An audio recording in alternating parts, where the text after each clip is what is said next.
ভোরবেলা গ্রামের মাঠে আলো ফুটছে।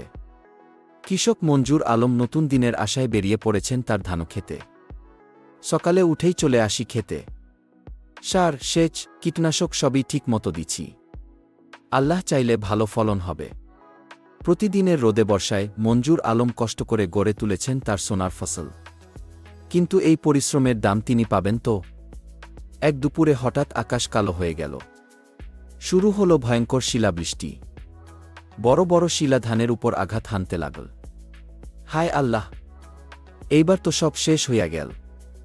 মঞ্জুর আলম সকালে ধান খেতে যান, সব কিছু ভেঙে গেছে। 6 মাসের কষ্ট, একটা ধানও তুলতে পারব না। শিলাবৃষ্টি শুধু ধান ভাঙেনি, ভেঙে দিয়েছে মঞ্জুর আলমের স্বপ্ন। এখন কিভাবে চলবে সংসার?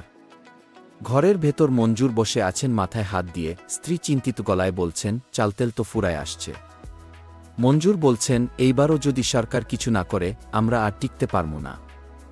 মঞ্জুর আলমের মতো হাজারো কৃষকের জীবনে এমন দুর্যোগ আসে প্রতি বছর। কৃষক বাঁচলে দেশ বাঁচবে, কথাটা শুধু বলা নয়, মানার সময় এসেছে। কৃষকের জন্য প্রাকৃতিক দুর্যোগ ক্ষতিপূরণ নিশ্চিত করুন। ধানের ন্যায্য মূল্য দিন, কৃষকের কান্না থামান।